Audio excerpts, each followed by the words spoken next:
dear University President Father Leahy, Chairman of the Board of Trustees Fish, His Eminence Cardinal O'Malley, members of the Board of Trustees, Boards of Regents, honored guests, parents, ladies and gentlemen, and of course, the most important people on the stadium today, the class of 2023. Good morning to you. What a pleasure and honor. What a pleasure and honor to be your commencement speaker and to have a big responsibility to share with you something that I hope you might find useful and maybe even interesting or cool as you finish this part of your life and enter into the next stage. It is you who will be shaping our world and taking your university motto, ever to excel, to everything you will do in life. And you will need all the knowledge, all the faith, all the courage, all the energy, and all the strength to be able to do it. What is it that gives us strength? As the ambassador of Ukraine, I hear that question every day. Ukraine is in the news every day. The devastating missile attacks, the fighting, the atrocities, the destruction in the residential areas, the miserable life of millions of Ukrainians under Russian occupation. So people ask me, how do your people do it?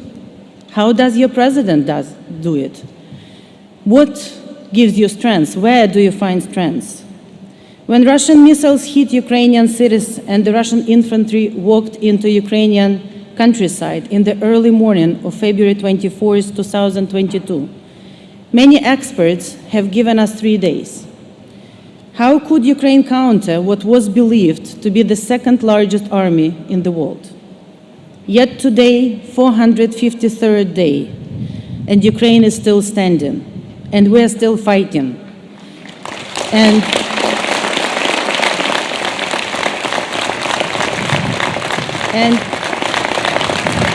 thank you. And we have citizens and countless towns and villages in the south. Our armed forces has taken a heroic stand in the city of Bakhmut and for 9 months repelled one attack after another. What is it that gives us strength? This actually was a title of a poem penned by Ukrainian poetess, Lesia Ukrainka, a very prominent Ukrainian woman, more than a century ago. It was called What Gives Us Strength. She was born in 1871, just 7 years after this wonderful school opened its doors to students. She lived in Russian Empire, which ruled Ukraine then. Essentially, we were a Russian colony at that time. And they ruled us with an iron fist. Even publishing in Ukrainian was prohibited and punishable by prison. Lesia Ukrainka wrote a poem about a carpenter in Jerusalem who was hired by authorities to craft crosses. Those were needed to execute 3 prisoners. The dirt poor carpenter didn't put much effort into those crosses. One in particular was sloppily made from a particularly heavy type of wood. But what can a poor carpenter do? It was cheap, hasty work. The economy was in decline probably. Beggars wouldn't be choosers. And so this carpenter spent his day lamenting about his poverty and hard work, which sapped his energy and strength. And then he sees a crowd marching past his workshop, and people gleefully watch the 3 prisoners carry the crosses as they fall over and over again. And the revelers cheer as soldiers cruelly force them to pick up them and go again. The carpenter watches as one pale-faced prisoner falls down, unable to bear the weight of his cross. And just as soldier is about to whip him again, the carpenter finds himself near the prisoner, helping him, and he says, I made this cross too heavy. It's my job to carry it. He strengthens his spine, his arms find the strength, his eyes burn with determination, as in the poem this carpenter bears Jesus Christ to Golgotha. What gave him strength? What did Ukrainian poetess 120 years ago meant by this apocryphal story? What does it have to do with the fight we Ukrainians have today And why am I sharing this story with you today, on your glorious day? Throughout my life, I found three things that gave me strength. These three things, I think, is what gives strength to Ukrainians, to people that are fighting for a very difficult 15 months. The three things are field,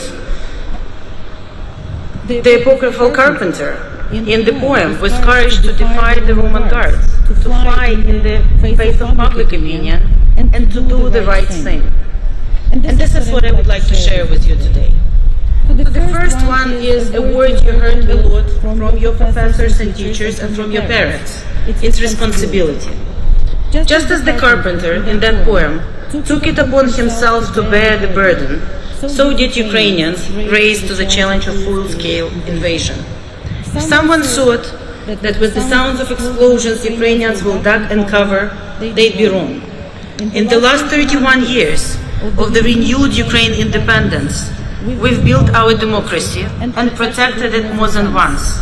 We protected the principles of free elections and freedom of speech and freedom in general. It wasn't a perfect democracy by all means.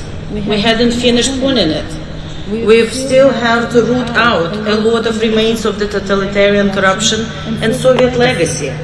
But what we have learned during the 31 years is that it's solely up to the people to protect our freedoms. In 2013, we took to the streets to oppose the corrupt president who wanted to sell out to Russia. In 2014, when Russia attacked us the first time, we took up arms to defend when they have grabbed the Crimea and our southern territories. And in 2022, when we heard the explosions, we stood up to protect our country. Russia's attack on Ukraine wasn't a simple land grab. It was a blatant violation of a rule-based order. It was a genocidal attack aimed to destroy Ukraine's statehood and our freedom-loving people. A free Ukraine has always been a thorn in Russia's side. A strong, successful, democratic, European Ukraine is the worst nightmare Russia had. So we went to fight not just for our land and not just for our national identity. We went to fight for democracy. We could not bear to lose it. We could not bear returning to dictatorship. Our democracy was like the poorly crafted cross, still unwieldy and still rough in places, but it was ours, and we could not bear losing it. Facing such a massive threat was a frightening experience. It truly was. When you see the enemy's tanks on your streets, when you see and hear the enemy steps in your house, when you see your neighbor's son taken by the strangers during the night, when you see missiles hit, destroy hospitals, kindergartens, universities, it's chilling. It's easy to panic. Your lizard brain tells you to hide away, to submit, to give up. It's the easiest thing to do when you're scared, is nothing. And it's also the worst thing to do. And that brings me to the second thing I want to share with you. It's taking action. The poor carpenter spent his time complaining in the poem, feeling like a helpless victim. Yet, as soon as he decided to act, his strength came back. There is a world of difference, and you will learn it in real life, between being thrown into the arena and stepping into the arena. In that split second, when you decide to act, you change from victim to a hero. And you don't even have to win, you just have to take action. When the President Zelensky took out his phone on the first day of the aggression and he said, "We are here, we will not give up. We will be fighting and defend our country," this is what he did. It's for the same reason that on the first day of Russia's invasion, thousands of men lined up to the military recruitment offices. It's for the same reason that my husband, who is with me today, flew back to Ukraine the next day the invasion started, and I'm very proud of him. Students and professors, librarians and scientists, engineers and doctors, entrepreneurs and parliamentarians choose to take action, choose to put a uniform and defend the country, or choose to do anything else to help those who put a uniform. Thousands of people started collecting donations. Thousands of people opened their doors to Ukrainians because we had 12 million who were relocating, fleeing from the war inside Ukraine. Thousands of millions accommodated these people. It's for the same reason that Ukrainian business moves from the uncontrolled territories to Western and Central Ukraine. It's for the same reasons that programmers started to write codes in bomb shelters. It's for the same reason that so many Americans supported Ukrainians. From helping those in the US, to sending support to those in Ukraine, or even traveling yourself to Ukraine or to Europe to help Ukrainians. From supporting President Biden, both parties in Congress, from doing everything possible to provide us with so much needed and so much valued help. Because, again, this is our joint fight for democracy and for freedom and for international rules everywhere. All these ordinary people committed truly heroic acts in Ukraine and in the US. That moment when you decide to act, when you stop being the ordinary person, this is when you become extraordinary. That's when you excel.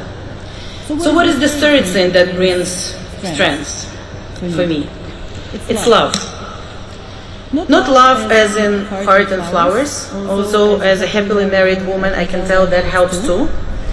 But love as love the neighbor. Love as in sharing is caring. Love as in when you see someone suffer, you reach out and help. Yes, like that carpenter in the poem, who went to help the exhausted man, beaten and tortured, who was carrying his own cross uphill to the place of the prisoner's death. Like all those people who brought food and water to those who suffer, like all those in Ukraine who baked pastry and served hot tea to families and to soldiers who were liberating their villages, like all those countries that opened their borders and their hearts to Ukrainian refugees, like all those helping with all the programs and give psychological help to the victims of rape, or give new limbs to children affected by the war, like we are doing through our Ukrainian House Unbreakable program. Love is always about taking responsibility for someone. Love is always about taking action, not just words. Love is always about support and help. Never ask yourself, shall I help? Ask yourself, how can I help? And I'm not only talking about Ukraine. I'm talking about everything you do in your life. Love seems like a very simplistic answer, isn't it? But it's not. Everything great ever accomplished in our world was done out of love. Love gives you the strength to perform miracles. Russia set our house on fire, fueled by hatred. We fight out of love to our country, to our people, to our freedom. That's why the free world supports us. And that's why I know Ukraine will prevail. 25. Amen to that. 25 years ago, I came to the United States for the first time. And the first city I ever visited was Boston. I remember how amazed I was to see the city, shaped in history, but also brimming with innovation. I remember walking down the streets, which I drove through today, and I was thinking, this place feels like freedom. All these years later, I am privileged now to represent my country and work in your country, to work with so many incredible people, and to be here in this wonderful, wonderful university today. And as I look at you, and I feel your energy, and I feel your eagerness to start your new chapter in your life, I think of all the opportunities and adventures ahead of you. Wonderful life, and I cannot help thinking, this place and this university still feels like freedom. And if there is one thing I want you to remember from my speech, I ask you to remember this. Freedom is not given. Opportunities are not a given. Democracy is not a given. We all have many battles to fight in, many obstacles to overcome, many challenges to see through, and where we all together will get strength to do it. In our responsibility to take action for what we love. Please choose to do that every time you have to make a choice. And at that moment, you all will become truly extraordinary. The apocryphal Carpenter knew that more than 2,000 years ago. The Ukrainian poet wrote it 120 years ago. It is still true today. God bless you all. Thank you for having me here today, and good luck to you.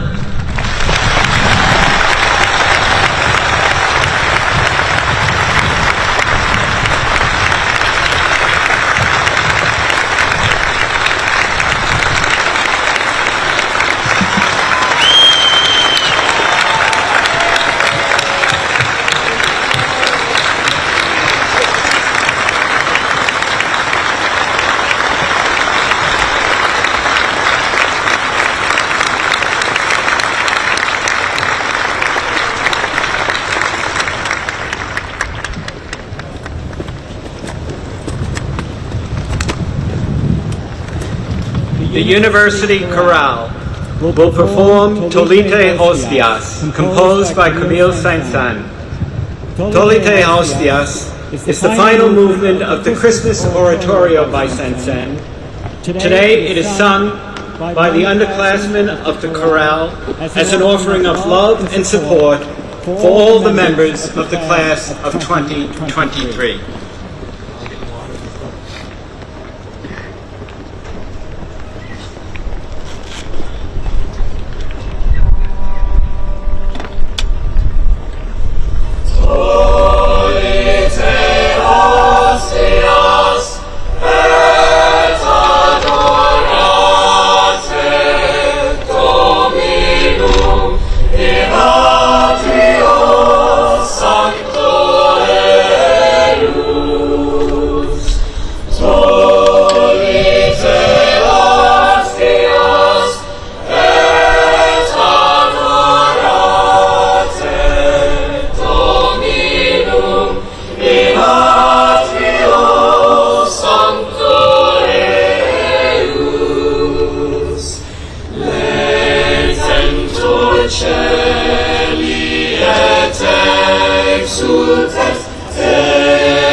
There now follows the conferral of degrees in course, in the order of the founding of the schools. The dean of each school will present the degree representative to the president for the conferral of the degree.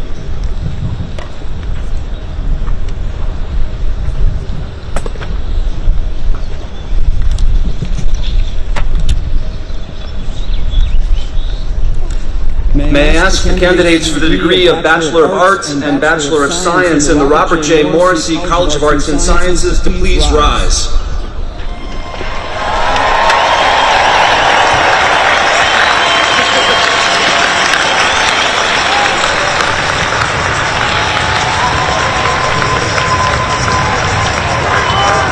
May I ask the candidates for the degree of Master of Arts, Master of Science, and Doctor of Philosophy in the Robert J. Morrissey College of Arts and Sciences Graduate School to please rise.